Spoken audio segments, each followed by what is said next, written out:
Okay, let us get going again. We'll complete this story because we are so close. If you've got this leg and it's stretching properly and you can handle the component of putting parts inside of other parts to build assemblies, we are in great shape for what we need to do next. You go back to the reference line, or the reference level, just so you can sort of see that little guy kind of hanging around here. Here's the deal. I got that leg, and I can go ahead and copy him over here, make a copy and lock him in on the other side. And ultimately, I do want to do that. Okay. But if I want to have the notion of not just a single copy, but I want a variable number of copies that'll adapt itself, I'm going to use the array function. The array function gives us that ability to kind of make multiple copies that have a relationship, like an even spacing between them all, and we can control the number that are between there. So how I'm going to do that is, we'll just zoom on in down here. I'm going to grab that first guy. I'm going to say array, which is up here in the modify section. So we'll choose it. Now when we're choosing array, we got a couple of different options, just so you know. You have a linear or radial array. Okay, we'll make this a linear array. We have group and associate. What group and associate is all about is for every copy, do you want it to be a perfect clone, or do you just want a copy and then have them be independent? So it really depends, do you want a continuing relationship, or you just want the relationship just copy and let them be separate? And I'm going to leave them grouped together so they'll always be clones. Okay. We have the issue of how many. I'll just leave it at 2 for now. And we have the issue, do you want to sort of point to the second location or the last location? And depending if I'm trying to click a specific place here, for what I want now, I want to click the last location, and then I'll fill in legs between those two locations. So to do this, I'm going to go through and just grab this guy. But rather than putting it right exactly where I want it to be, okay, I'm going to actually overshoot by just a little. And why am I overshooting? It's because I still want the ability to go through and align and lock them into place. So I've overshot, but I now want to align to the center of this one. And I'll align the center in that direction. It looks like it's pretty much in the same location. Okay. Now they're going to move nicely. So I got the first one, I got the second one. An array with 2. Yes? Oh, I didn't lock it? The first one. I didn't get the other way? No. So here, and like that? Yeah. You're correct. Thank you. What did I do? I never remember. Watch the tape. I'll figure it out. Okay, so now we're locked in there.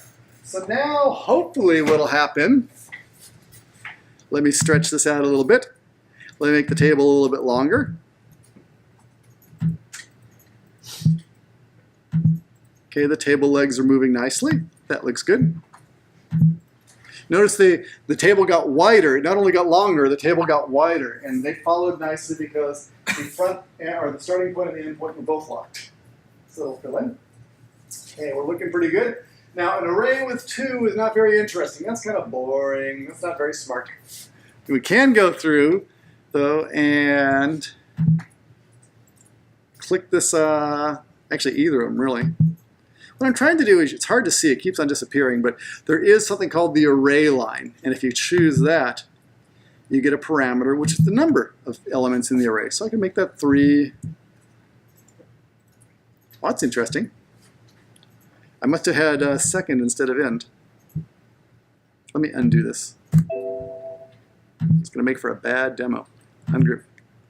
So here, array, yep. Last, I will stop and pay attention sometime. Come over here. Of course, I make these mistakes, so I get to show you how to fix them. Yeah, so and if you believe that, we'd say I have a bridge to sell you. Okay. I'll lock that one in there. Okay, let's try that again.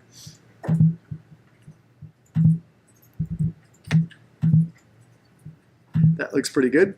So again, I will choose either of them. See if I can grab that array line. A little hard to grab. See if I can put 3 in there or 4 in there. So I'm doing pretty good. Now, if I had to put it in there manually, that wouldn't be nearly as much fun. I want a formula that's going to tell me how to put these things in here. So the formula, you're going to figure out pretty quickly. What I got to do is just grab that line, pop, then the same way we can put a parameter on a radius dimension, or we can put a parameter on a length dimension, we can put a parameter on the array number. Okay, so I'll add a parameter that says number of legs.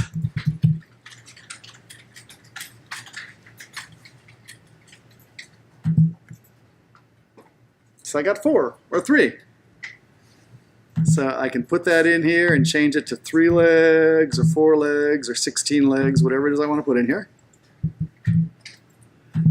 But that's not nearly as much fun as putting a formula in there to make that happen. So what's my formula? I want the formula to more or less be, length divided by 4. Or, yeah, that's what I was sort of thinking about. Let's kind of look at that. I'll say length divided by 4.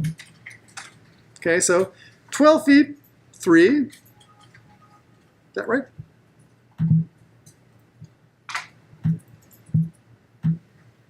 Actually, that's, what is it? Now they're actually 6 feet long. It's really, it isn't really by 4, is it? I think it's by 4, but it's not, because it's, the formulas, you always have 1, plus 1 is basically what it has to be.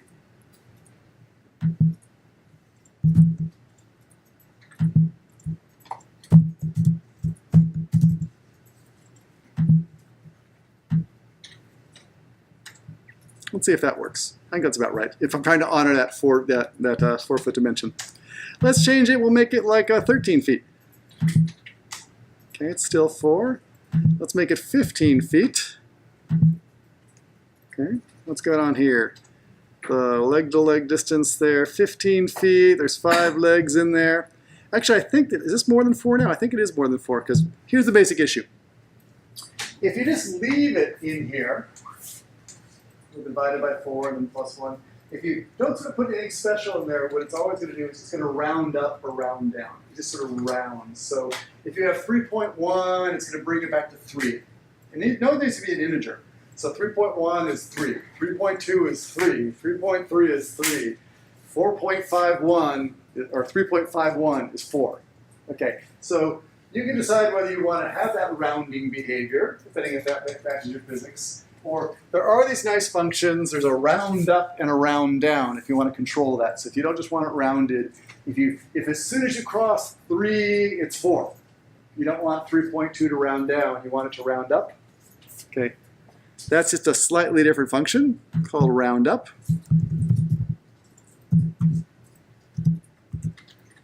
Okay, and that'll always round up. So no matter what happens. So for example, as soon as I say 16, okay, 16 divided by 4 will be 4, so that'll be 5. Okay, as soon as I go 17, okay, it's going to round up. So if it didn't put round up, it would have kept it lower. So it rounded up instead. If I say... Spaces you have to do. Say what? Are there any special spaces you have to type, or does it not care very much? Now, it doesn't care too awfully much. It cares about the capitalization on the names. But for all this syntax stuff, I put some of the stuff in the handouts, but let's show you where you could find all this stuff, just so you get a sense of it.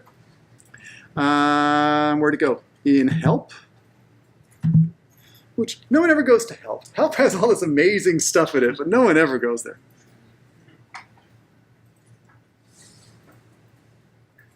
Let's see if I can open Wiki Help.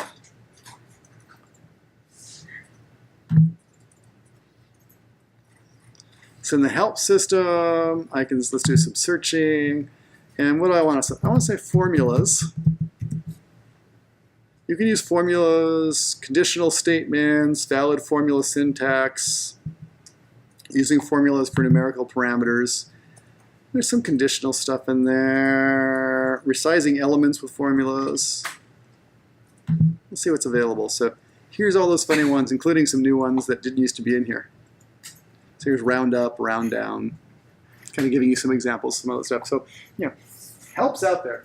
You don't really always get to go there, but there's an amazing amount out there in terms of actually finding some of the specific things. Okay, and some examples to work with, so don't forget about help. Okay, you now have a pretty smart looking table, except for the fact that it needs some legs on the backside too.